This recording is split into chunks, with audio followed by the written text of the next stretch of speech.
अल्लाह सुब्हानहु व तआला कुरान मजीद में इरशाद फरमाते हैं कुल हुवा लिल्लज़ीना आमनू हुदन व शिफा। आप फरमा दीजिए कुरान जो है ईमान वालों के लिए हिदायत भी है और शिफा भी। इसमें हिदायत भी है और शिफा भी। और अल्लाह के नबी सल्लल्लाहु अलैहि वसल्लम ने फरमाया कि तुम अल्लाह के पास किसी चीज के जरिए से अल्लाह के करीब नहीं हो सकते कुरान से बढ़कर। तुम अल्लाह के पास नहीं जा सकते, अल्लाह के करीब नहीं हो सकते, कोई चीज नहीं है जिसके तवस्सुल से तुम वसीले से अल्लाह के करीब हो जाओ कुरान के अलावा। अगर कोई चीज है अल्लाह के करीब होने की तो सिर्फ कुरान। कुरान को पढ़ो, कुरान को पढ़ाओ, कुरान को सीखो, कुरान को सिखाओ। तो कुरान मजीद के फजाइल के हवाले से और कुरान के मोजिज़ात के हवाले से गुज़िश्ता 4 जुम्मों से बात चल रही है। कोशिश करते हैं इसको खत्म करें बात को। अल्लाह ताला हम सबको अपने फजल और रहमत से अहले कुरान में शामिल फरमाए। जो हदीस में आता है कि अहलुल्लाह कौन है? अहले कुरान। अहलुल्लाह जो है अल्लाह वाले लोग वो हैं कुरान वाले लोग जिनका ओढ़ना बिछोना हर वक्त मोहब्बत और ज़बानों पर कुरान की तिलावत जारी है, खूबसूरती के साथ कुरान पढ़ते हैं, अच्छे तरीके से कुरान पढ़ते हैं। ये अहलुल्लाह है। अपने बच्चों को भी पढ़ाते हैं और कुरान के दर्स में बैठते हैं, कुरान सीखने से मोहब्बत रखते हैं, कुरान की तिलावत से उनके दिल को सुकून मिलता है। ये अहलुल्लाह है। तो इसलिए बहुत जरूरी है कि हम घरों के अंदर कुरान की तिलावत, दुकानों के अंदर अपने दिन का आगाज कुरान की तिलावत, अपने जो है ना दिन का इख्तिताम और रात का आगाज कुरान की तिलावत, रात का इख्तिताम और दिन का आगाज नमाज फजर कुरान की तिलावत, ये अल्लाह हम सबको नसीब नसीब। अल्लाह के नबी सल्लल्लाहु अलैहि वसल्लम ने फरमाया अल्लाह के कलाम की फजीलत और सारी किताबों के ऊपर ऐसी है जैसे अल्लाह की फजीलत अपने बंदों पर है। कोई है मुकाबला? इसी तरह एक बंदा कुरान सीखता है, कुरान सीखने की कोशिश करता है, कुरान से मोहब्बत करता है, कुरान की तिलावत करता है। एक बंदा फिजिक्स केमिस्ट्री पढ़ता है, दुनिया की किताबें पढ़ता है, मोबाइल पे ब्राउजिंग करता रहता है हर वक्त। तो ये इन दोनों का मुकाबला नहीं, बिल्कुल कोई मुकाबला नहीं। इसलिए इस अपने दिन का आगाज अपनी नमाजों को तवील करना कुरान की तिलावत के जरिए, ये सबसे अफजल अमल है। हदीस में आता है जो बंदा दुआ भी नहीं मांग सकता, इतना टाइम उसको नहीं मिलता दुआ मांगे, तो वो यानी हर वक्त कुरान के इल्म में मशगूल है, तो ये बंदा दुआ मांगने वाले से अफजल है। अल्लाह इसको दुआएं मांगने वालों से ज्यादा अता फरमाए। हम जब मदरसे में पढ़ते थे तो कुछ तालिब इल्म जब नमाज पढ़ने के बाद लंबी लंबी दुआएं मांगने शुरू हो जाती तो हमारे एक उस्ताद साहब डांट के कहते चलो जो अपनी किताबों का अभी पढ़ने पढ़ाने का वक्त है उसमें मशगूल हो जाओ, तुम्हें दुआएं मांगने वालों से अल्लाह ज्यादा दे। लंबी लंबी दुआएं मांगने लग जाते हो और जो सबक का टाइम होता है वो मुख्तसर हो जाता है, तो तुम जो है ना दुआएं मांगना भी ठीक है लेकिन छुट्टी वाले दिन मांगो। जब सबक का टाइम है तो फौरन नमाज पढ़ो, मुख्तसर दुआ मांगो, सबक में पहुंचो। क्योंकि वो भी जो मदरसे में पढ़ रहा है तो दीनी उलूम हासिल कर रहा है, वो असल में तो कुरान ही सीख रहा है। जो 8 साल लगाकर तालिब इल्म मौलवी बनते हैं, आलिम बनते हैं, वो 8 साल पूरे लगाने का मकसद क्या है कि कुरान समझ आ जाए। बाकी सारे मुआविन उलूम होते हैं। हदीस में कुरान की तशरीह है, अल्लाह के नबी सल्लल्लाहु अलैहि वसल्लम की सुन्नतें कुरान का अमली नमूना है। कुरान को अगर प्रैक्टिकल शक्ल में देखना है तो अल्लाह के नबी की सुन्नत है। इसी तरह से और जितने उलूम हैं जो मदरसे में सिखाए जाते हैं वो सब हदीस को समझने के लिए सिखाए जाते हैं, और हदीस जो है तशरीह है कुरान की। इसी तरह जितने उलूम मदरसे में पढ़ाए जाते हैं वो सब कुरान को समझने के लिए पढ़ाए जाते हैं, जिसमें ग्रामर है, मंतिक है, सर्फ है, और जितने इल्मे मानी है, जितने उलूम है, अक्सर मकसद और महवर कुरान बस। तो इसलिए जो बंदा इतना कुरान पढ़ता है कि दुआ भी नहीं मांग सकता, अल्लाह फरमाते हैं मैं दुआएं मांगने वालों से ज्यादा उसको दूं। सुभान, ये सिर्फ कुरान की फजीलत है।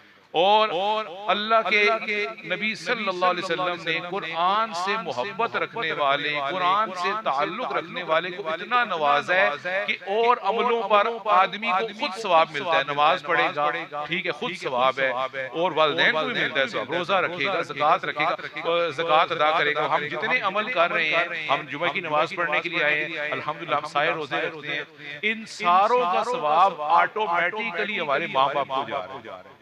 हम दुआ मांगे या ना मांगे, इसका पूरा सवाब हमारे वालिदैन को जाए, क्योंकि हमारे वालिदैन ने मेहनत करके हमें यहाँ तक पहुंचाया। उनकी हमारे ऊपर मेहनत है, और हम मुसलमान घराने में पैदा हुए हैं। उन्होंने हमें नमाज पढ़ना सिखाया है, उन्होंने हमें कुरान पढ़ना सिखाया है। हाँ, जब ज्यादा दुआ मांगेंगे तो उससे अल्लाह और राजी हो। रब्बना इग़फिरली व लिवालिदैया व लिलमुमिनीन यौम यक़ूमुल हिसाब रब्बिरहमुहुमा कमा रब्बयानी सगीरा। जब ये दुआएं मांगेंगे तो वालिदैन का अजर और बढ़ जाएगा। तो इसी तरह से अल्लाह के नबी सल्लल्लाहु अलैहि वसल्लम ने कुरान पढ़ने वाले के और कुरान पर अमल करने वाले के वालिदैन के लिए एक बहुत बड़ा इजाफी इनाम रखा है। अल्लाह ताला के नबी सल्लल्लाहु अलैहि वसल्लम फरमाते हैं जिसने कुरान पढ़ा और कुरान पर अमल करने की पूरी कोशिश की, अल्लाह उसको मैदान माशर में अव्वलीन आखिरीन के सामने उसके वालिदैन को बुलाएंगे, और उल्बिसा वालिदाहु ताज यौमल क़ियामा, उसके वालिदैन को मैदान माशर में सबके सामने ताज पहनाया जाएगा।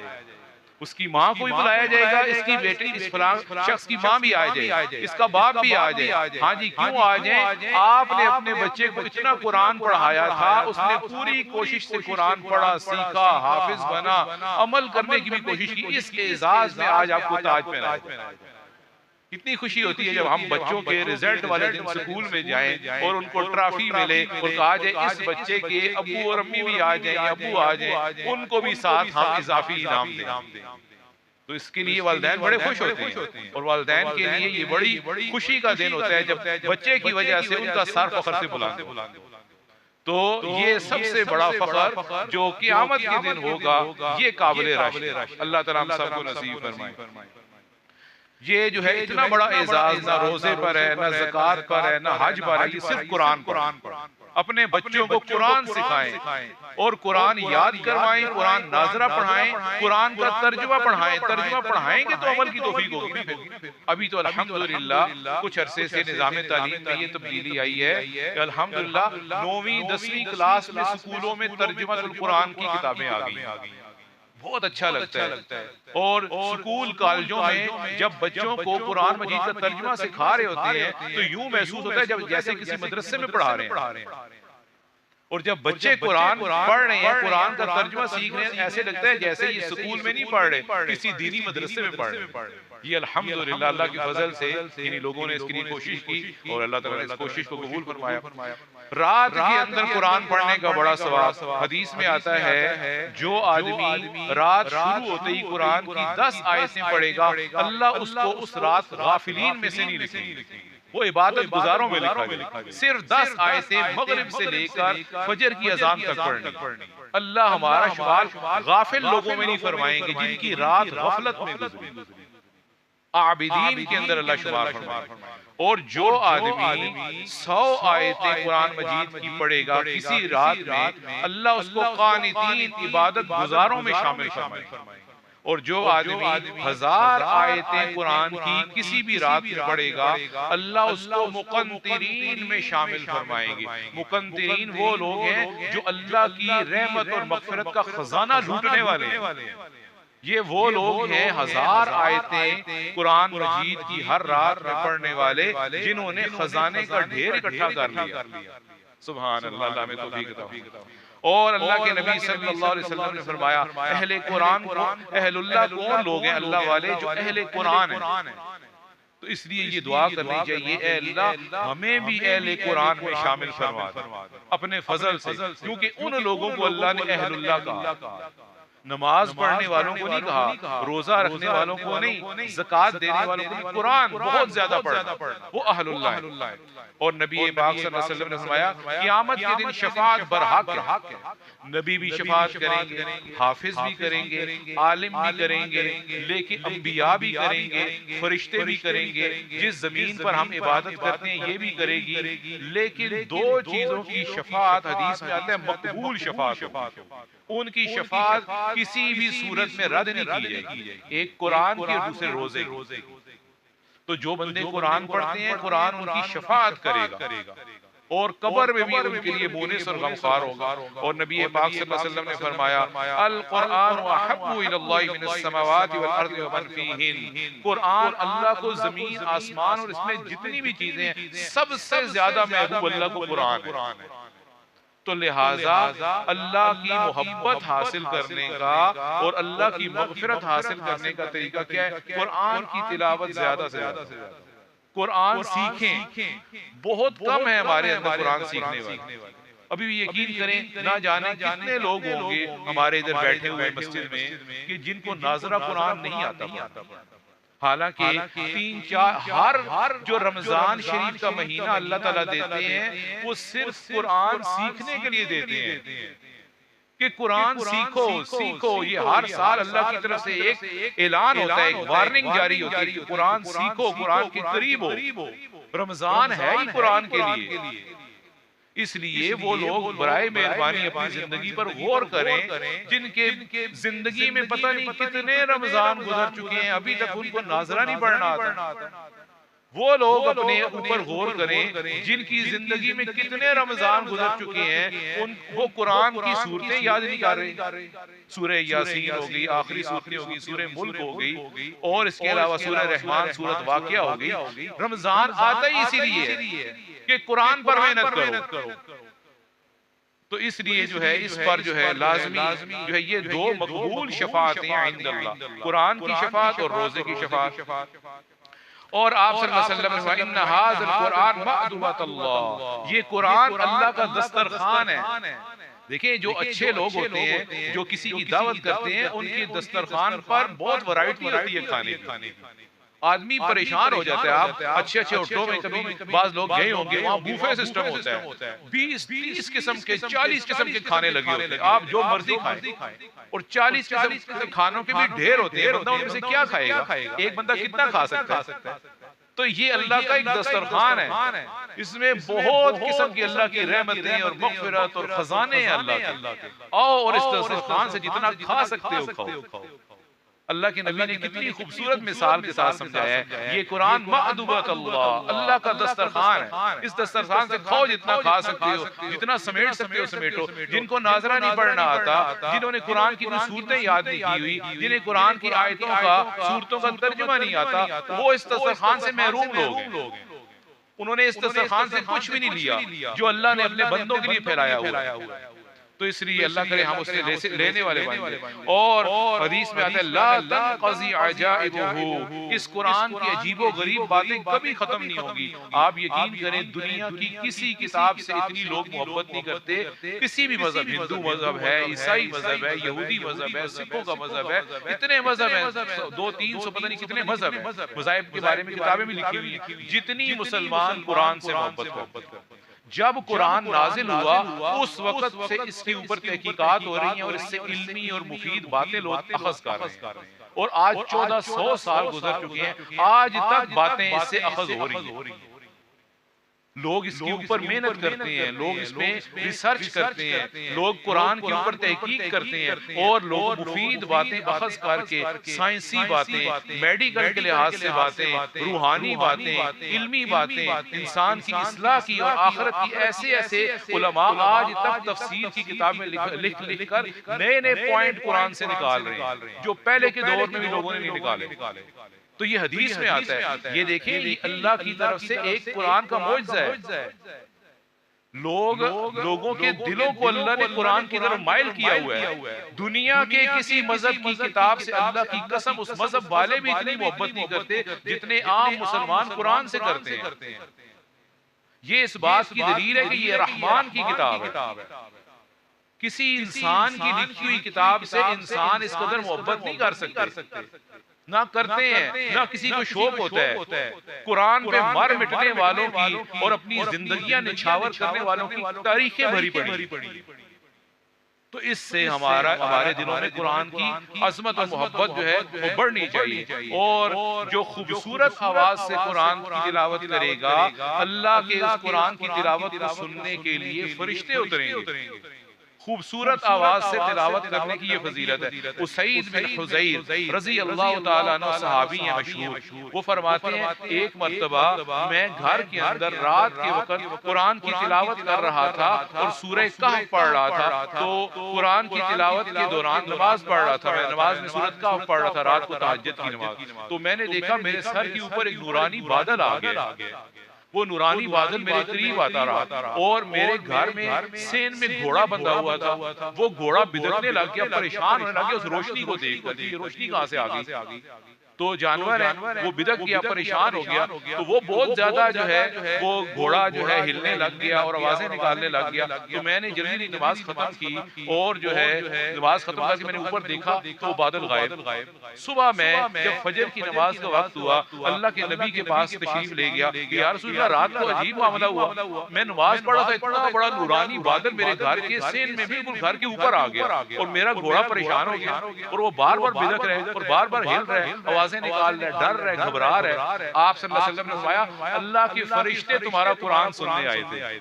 अगर तुम सुबह तक कुरान पढ़ते रहते, परेशान ना होते, तो वो नूरानी बादल सुबह मदीना के लोग भी देखते जब वो नमाज़े फजर के लिए आते। तुमने जल्दी किया, जल्दी कुरान खत्म कर दिया। अगर जल्दी देर तक पढ़ते रहते तो वो नूरानी फरिश्तों को सुबह अहले मदीना भी देखते। सुभान अल्लाह।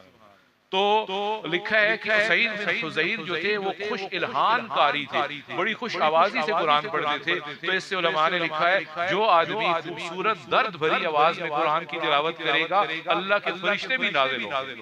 लेकिन वो सहाबी थे, हम आम लोग, तो हमारे अंदर इतना तकवा नहीं है, वरना हमारी आवाज के लिए भी आसमान से फरिश्ते होते थे। वो अल्लाह के सहाबी, अल्लाह के नबी के सहाबी थे, उनका दर्जा और मकाम बहुत बुलंद, उनका इखलास, उनका तकवा और अल्लाह के नबी का दौर, वो सब आला निस्बत हैं। और जो है हदीस में आता है कि कुरान पढ़ने से अल्लाह गुर्बत और फाके भी दूर करते हैं।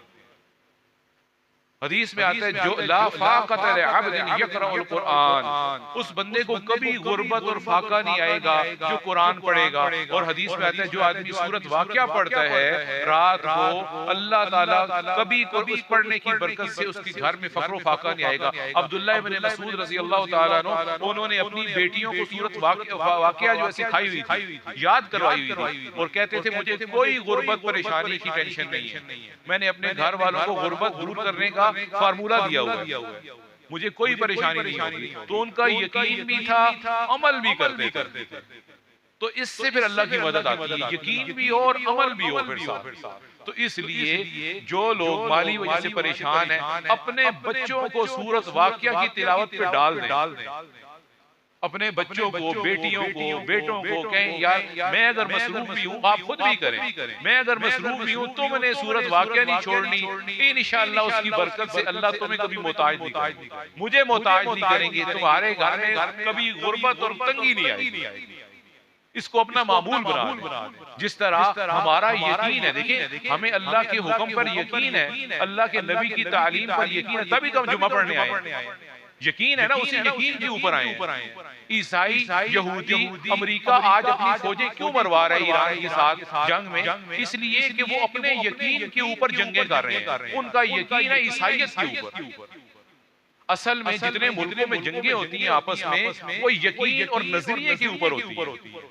अगर अमेरिका वाले और इस्राइल वाले मुसलमानों के साथ इत्तेफाक कर लें कि हमें यकीन है कि अल्लाह के नबी हजरत मोहम्मद सल्लल्लाहु अलैहि वसल्लम अल्लाह के नबी हैं, ये सारी लड़ाई खत्म। लड़ाइयां नजरियात के ऊपर होती हैं। अगर नजरिया तब्दील हो जाए तो दुनिया में अमन हो जाए। अगर अमेरिका वाले, इस्राइल वाले, बरतानिया वाले, इटली में सारे ईसाई हैं, अगर ये कुरान को मान ले तो बात ही खत्म। फिर तो ना हमें अमेरिका से डर, ना अमेरिका को ईरान से, पाकिस्तान से डर, फिर तो सारी दुनिया में अमन हो। दुनिया में दहरिए और अल्लाह को ना मानने वाले बहुत कम लोग हैं, जैसे जापान वाले, जैसे चाइना वाले। अब ये ऐसे लोग हैं जो अल्लाह को भी नहीं मानते, लेकिन इंशाअल्लाह अल्लाह ताला उनको भी दीन की तरफ लाएंगे। तो अगर अहले किताब और मुसलमान एक जगह पर इकट्ठे हो जाए, कुरान मजीद में सबसे ज्यादा अल्लाह ताला ने समझाया अहले किताब को, सबसे ज्यादा। और अल्लाह ने कहा है तुम मान जाओ दुनिया में तो दुनिया मेरी जमीन के ऊपर अमन हो जाए। अगर यहूदियों को अल्लाह की बात समझ आ जाए, ईसाइयों को कुरान समझ आ जाए, अल्लाह की कसम फिर तो दुनिया में राह ही कोई नहीं। फिर तो यहूदी और ईसाई और मुसलमान एक प्लेटफॉर्म पर आ गए, फिर तो आपस के इख्तिलाफात सारे खत्म हो गए और फिर तो दुनिया में हो गई मुसलमान। इसलिए कि ये जब मिल जाएंगे सारे, इतनी बड़ी यूनिटी बन जाएगी कि पीछे जो दहरिए लोग होंगे, इस्लाम को, अल्लाह को ना मानने वाले, वो आटे में नमक के बराबर भी नहीं बचेंगे और वो इसी से इंप्रेस होकर पूरी दुनिया में इस्लाम आ जाए, जैसा कि ईसा अलैहिस्सलाम के दौर में होगा। जब ईसा अलैहिस्सलाम क़यामत के करीब तशरीफ लाएंगे तो वो सलीब को तोड़ देंगे और कहेंगे जहां सलीब लगी हुई है जमा का निशान उसको तोड़ दो। तो ईसाइयों ने उनके मुताल्लिक अकीदा रखा हुआ है कि वो उनको सूली दे दी गई है, वो तो फौत हो गई। तो जब ईसा अलैहिस्सलाम तशरीफ लाएंगे वो कहेंगे कि मैं आ गया, मैं हूँ ईसा इब्न मरियम, और ईसाई भी तस्लीम कर लेंगे उस वक्त। और यहूदी ईसा अलैहिस्सलाम को नऊज़ बिल्लाह मरियम अलैहिस्सलाम की नाजायज औलाद कहते हैं। वो कहते हैं नऊज़ बिल्लाह मरियम अलैहिस्सलाम ने बदकारी की। ये दोनों मज़हबों में इख्तिलाफ है। जब ईसा अलैहिस्सलाम तशरीफ लाएंगे उनका इतना रौब होगा, इतना जलाल होगा उनका कि यहूदियों और ईसाइयों का तो पेशाब निकल जाएगा, वो तो वैसे ही मरने लग जाएंगे, उनको देखकर वो पिघल जाएंगे। तो ईसा अलैहिस्सलाम पहले जो थे बड़े नरम नबी थे, जब बनी इस्राइल की तरफ भेजे गए, जब क़यामत के करीब आएंगे तो हदीस में आता है उनमें जलाल होगा, इतना जलाल और रौब उनका होगा कि यहूदी और ईसाई ठहर ही नहीं सकेंगे। दुनिया में एक यहूदी एक ईसाई भी नहीं रहेगा, सारे इस्लाम में कन्वर्ट हो। तो भारतीय खत्म। फिर इतना बड़ा यूनिटी बन जाएगी, इतना बड़ा मजमा बन जाएगा कि दुनिया में इस्लाम को ना मानने वाला कोई भी नहीं रहेगा, सारे इंप्रेस होकर इस्लाम में आ जाएंगे। तो ये एक बहुत बड़ी बात है। तो ये अल्लाह ताला ने कुरान के अंदर फरमाया हुआ व इम मिन अहलिल किताब इल्ला लयुमिनन बी क़ब्ला मौतिही व यौमल क़ियामति यकूनु अलैहिम शहीदा। सारे अहले किताब उनकी मौत से पहले इस्लाम लाएंगे, ये कुरान की आयत है। अब वो पहले जब थे उस वक्त तो इस्लाम नहीं लाए, फिर कब इस्लाम लाएंगे? वो हदीस में आता है जब वो क़ब्ले क़ियामत आएंगे तो इस्लाम लाएंगे। क़यामत से पहले वो तशरीफ लाएंगे तो इस्लाम लाएंगे। ये सारे अहले किताब का इस्लाम लाने का वाकया पहले नहीं हुआ। तो ये एक बात है। और फिर जो है अल्लाह के नबी सल्लल्लाहु अलैहि वसल्लम ने फरमाया आदद दरजल जन्नह अला आदद आयिल कुरान, जन्नत के इतने दर्जे हैं जितनी कुरान की आयतें। सुभान।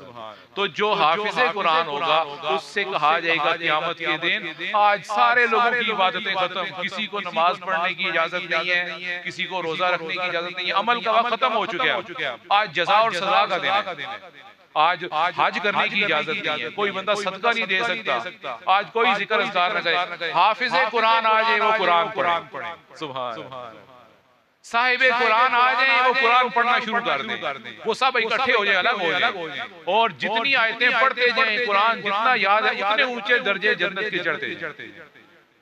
जो आखिरी आयत तुम्हें याद है वो पढ़ो, वही तुम्हारा जन्नत का घर है। नमाजी लोग नमाज पढ़ने की इजाजत नहीं है। रोजा रखने वाले आज रोजा नहीं रख सकते।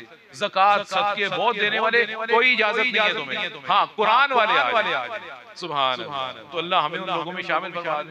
ये हमारी जिंदगी का एजाज है। और किसी इबादत गुजार को इबादत की इजाजत नहीं, सिर्फ कुरान। तो जिसको नाजरा भी नहीं पढ़ना आता होगा उसको इजाजत मिलेगी? नहीं। जिसको कुरान याद नहीं होगा उसको इजाजत मिलेगी? मुश्किल है।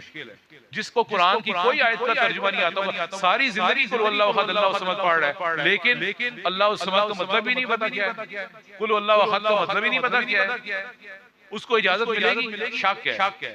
अल्लाह ताला कहेंगे एक कुरान की आयत का मतलब भी तुम्हें नहीं पता चला। तुमने पूरी जिंदगी 60-70 साल में ये सीखना भी गवारा नहीं किया मेरा रब मुझसे क्या कह रहा है। अगर किसी का बेटा इटली के अंदर हो और इटली के अंदर व्हाट्सएप पर एक मैसेज करे इटली जुबान के अंदर कि ये जरा आज मैं इटली जुबान में मैसेज कर रहा हूँ, आप जरा इसको देखिए मैं क्या कह रहा हूँ, तो बाप माँ उसके बीवी बच्चे वो सारे कहेंगे इस लैंग्वेज को कन्वर्ट करो जरा उर्दू में, ये क्या कहना चाह रहा है, इटली जुबान में क्या कह रहा है। मोहब्बत होती है ना, वो मोहब्बत आदमी को आमादा करती है। यार मेरा खामिद, मेरा भाई, मेरा बेटा बाहर गया हुआ आज इटली जुबान में एक मैसेज उसने किया है, जरा देखते हैं फ्रेंच जुबान के अंदर मैसेज किया, जरा देखते हैं क्या रहा है। वो पूरे मोहल्ले में मोबाइल लेके फिरेंगे, यार जरा इसका तर्जुमा तो कर दो, ये आज वो कहता है मेरा इस मैसेज पढ़े, सारे मोहल्ले में दौड़ लगेगी इस मैसेज को जरा तर्जुमा करो। अल्लाह ने कुरान उतारा, अल्लाह क़यामत के दिन ये नहीं पूछेंगे तुमने ये भी नहीं देखा कि मैंने कुरान में कहा क्या है, इतनी मोहब्बत थी मेरी किताब से। इसका क्या जवाब होगा हमारे पास? कोई जवाब है हमारे पास? अल्लाह ताला कहेंगे 50 साल गुजार दिए, 60 गुजार दिए, 70 गुजार दिए, 80 गुजार दिए, तुम्हें मेरे मैसेज का तर्जुमा करके अपनी जुबान में समझना भी गवारा नहीं किया कि मैं कहना क्या चाहता हूँ तुम लोगों से। मेरी से इतनी मोहब्बत है तुम लोगों को, कम से कम पता तो हो ना, अमल करना तो अगला स्टेप है, और फिर अमल करके उसकी तबलीग करना वो अगला स्टेप। तो ये एक काबिल फिक्र नुक्ता है। अल्लाह ताला तौफीक अता फरमाए। तो फरमाते हैं अबू सईद खुदरी रज़ी अल्लाह ताला अन्हु एक मर्तबा सहाबा की जमात के साथ किसी इलाके में गए जिहाद के लिए, किसी मकसद के लिए। तो उस इलाके का एक सरदार था, उस सरदार को किसी ने जहरीली चीज ने काट लिया या कोई ला इलाज बीमारी में मुब्तला हो गया। तो सारे इलाके में दौड़ लग गई, एक खबर गर्दिश कर गई जी सरदार साहब बीमार हो गए हैं हमारे इलाके के, इनका इलाज भी कर दे। ये सहाबा की उस जमात तक खबर पहुंच गई जिसमें अबू सईद खुदरी भी थे रज़ी अल्लाह ताला। उन्होंने कहा हमारे पास इलाज मौजूद है, यकीनी इलाज।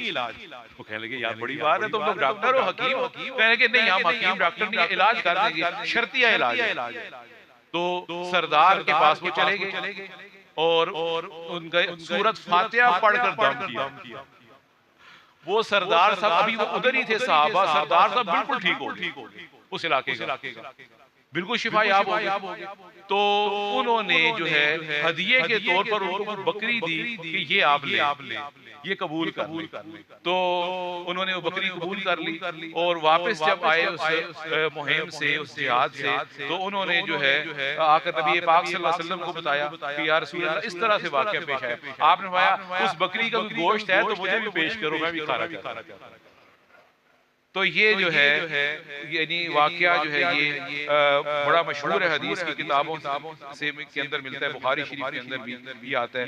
और उसके अलावा जो है एक और सूरह बकरा के बारे में फजीलत है, लेकिन वो फिर इंशाल्लाह बाद में करेंगे। एक छोटी सी बात मसले की करने बात करते हैं। तहज्जुद की नमाज जो है इशा के वितर के बाद जो नफल भी पढ़े जाते हैं वो तहज्जुद में शुमार होते हैं। इशा के वितरों के बाद जो नमाज भी पढ़े वो शुमार तहज्जुद में होती है। अफजल ये है कि रात का 2/3 हिस्सा गुजर जाए, 11-12 का वक्त गुजर जाए, तो फिर नफल जो उठ के पढ़ते हैं जागने के बाद तो वो ज्यादा अफजल है। लेकिन इशा के वितरों के बाद हर नमाज ही तहज्जुद, इसलिए हम सब कोशिश करेंगे जरूर पढ़ लें।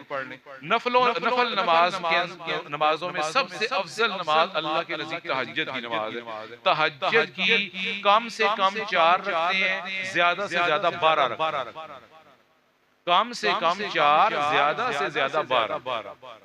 और रात की नमाजों में हम दो रकते भी एक सलाम के साथ पढ़ सकते हैं, 4 रकते भी एक सलाम के साथ पढ़ सकते हैं, और 8 रकते भी एक सलाम के साथ पढ़ सकते हैं रात की नमाज। और दिन की नमाज में सिर्फ 2 नफल और 4 नफल ये पढ़ सकते हैं।